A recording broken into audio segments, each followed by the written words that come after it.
नमस्ते दोस्तों, आज हम लोग Sainik school class 6 subject English grammar chapter 3 article करेंगे। हमारा फर्स्ट आता है आर्टिकल का define. The demonstrative adjectives a and the are called articles. These are the words that define a noun as specific और unspecific। तो जो हमारा आर्टिकल होता है उसमें हमारा 3 चीज़ें होती हैं, ए एंड द।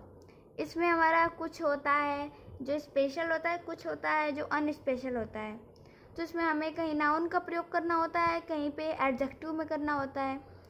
तो इसमें हमारा दिया हुआ है पहले example, after the long day A cup of T tested particularly good.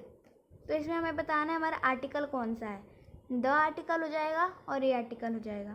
Second हमारा आता है she is an honest girl. तो यहाँ पे जो हमारा एन है ये हो जाएगा आर्टिकल। टाइप ऑफ आर्टिकल्स, तो आर्टिकल्स में होता है पहले डिफिनिट और एक होता है इनडिफिनिट। डिफिनिट में हमारा द आता है और इनडिफिनिट में हमारा ए एन आता है। तो डिफिनिट आर्टिकल का हमारा डिफाइन होता है, the is the definite article, it limit the meaning of a noun to a particular thing और ए स्पेसिफिक पर्सन। तो डिफिनिट आर्टिकल में होता है कि हमारा कोई पार्टिकुलर नाम हो या फिर पार्टिकुलर थिंग हो, कोई स्पेशल चीज़ हो। जैसे देखिए कोई पार्टिकुलर चीज़, जैसे हम बताते थे आपको प्रॉपर नाउन, उसी टाइप से कोई स्पेशल चीज़ें होती हैं या फिर कोई स्पेशल थिंग होता है, कोई स्पेशल मीनिंग होता है। तो जैसे एग्जांपल हम दे दें आपको, द गंगा, तो उसमें हमारा द पहले आता है क्योंकि जो गंगा है हमारा वो एक पार्टिकुलर नेम है। गंगा ज़्यादा तो है नहीं, सिर्फ एक ही गंगा है। उसके बाद द यमुना हो गया, द बाइबल हो गया, द रामायण हो गया, द गीता हो गया। ये सब एक ही चीज़ें हैं, ये सब पार्टिकुलर चीज़ें हैं। तो देखिए इसमें हमारा एग्जाम्पल दिया है, please give me the hammer. तो हैमर तो एक ही होता है, हज़ारों थोड़ी ना, हर एक चीज़ हैमर ही हो जाएगा। तो देखिए यहाँ पे ये मांग रहा है एक हथौड़ा, तो यहाँ पे द का प्रयोग होगा। 1000 हथौड़ा तो ये मांग नहीं रहा है, इसलिए यहाँ पे द का प्रयोग होगा। तो सेकंड हमारा हो जाएगा, he is the boy who won the match. वह एक लड़का है जो मैच जीता है। मैच तो एक ही बच्चा जीता है, हज़ारों बच्चे थोड़ी ना वहाँ के मैच जीत गए हैं, तो इसलिए यहाँ पे द का प्रयोग होगा। सेकेंड हमारा आता है indefinite article. A and an are known as indefinite articles because both are used to point which the nouns are not specific। इसमें हमारा होता क्या है, कोई भी चीज़ इंडिफिनिट आर्टिकल्स हो, जैसे हम लोग किसी चीज़ का, ये सिर्फ नॉर्मल नाउन होता है, अनस्पेसिफिक, इसमें कोई स्पेसिफिक ना हो, ये कॉमन नाउन की तरह होता है हमारा।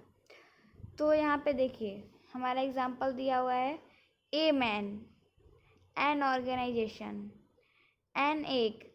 तो देखिए ए और एन का प्रयोग होता कहाँ है, हम लोग आपको ये बताते हैं। पहले यहाँ पे हमने 3 पॉइंट लिखा है। फर्स्ट पॉइंट हमारा ये है, a is the used before words beginning with consonant. A का प्रयोग जो हमारा होता है वो कॉन्सोनेंट के पहले होता है। कॉन्सोनेंट हमारा इसमें देखिए यहाँ पे एम होता है। देखिए हमारा पहले वॉवेल क्या होता है, वॉवेल होता है ए ई आई ओ यू। वॉवेल हमारा 5 होता है, क्या होता है, ए ई आई ओ यू। और जो हमारा कॉन्सोनेंट होता है वो ए ई आई ओ यू को छोड़ने के बाद जितने बचते हैं वो सब हमारे कॉन्सोनेंट होते हैं। तो देखिए यहाँ पे जो यम है हमारा ये कॉन्सोनेंट है, इसलिए यहाँ पे हमारा ए का प्रयोग होगा। फिर सेकेंड हमारा क्या दिया हुआ है, an is the used before words beginning with vowel. तो हमारा एन का प्रयोग जहाँ होता है वो वावेल के पहले होता है। तो हम इसमें वावेल कहाँ है, तो देखिए यहाँ पे हमारा ओ है ना, यहाँ पे first A E I O you, तो यहाँ पे ओ आ गया, तो इसके पहले हमारा एन का प्रयोग हो जाएगा। यहाँ ई है, इसके पहले एन का प्रयोग हो जाएगा।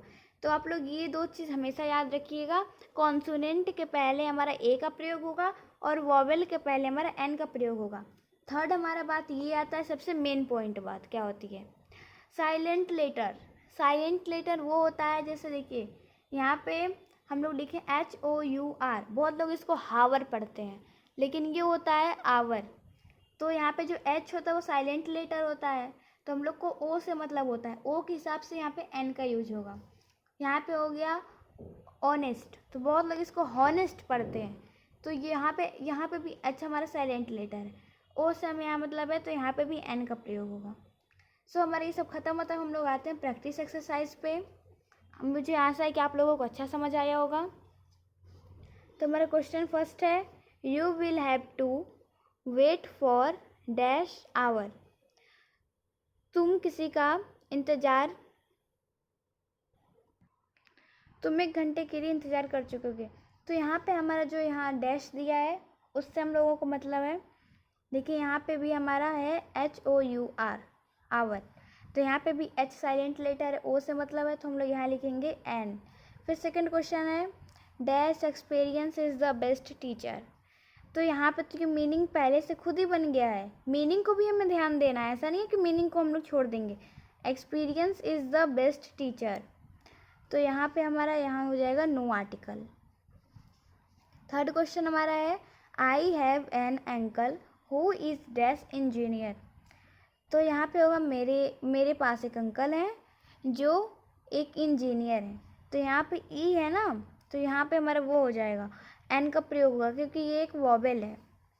क्वेश्चन फोर्थ हमारा है, we should help dash poor. तो यहाँ पे हमें सेंटेंस को ध्यान देना है, यहाँ पे हमारा हो जाएगा द।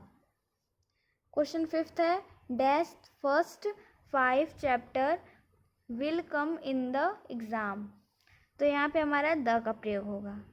क्वेश्चन सिक्स्थ हमारा, he is wearing dash new uniform. तो यहाँ पे हमारा ए का प्रयोग हो जाएगा।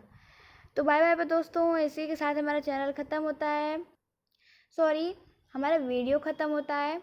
तो जाते जाते हमारे चैनल को like, subscribe, share and bell icon ज़रूर दबाइएगा। Bye bye.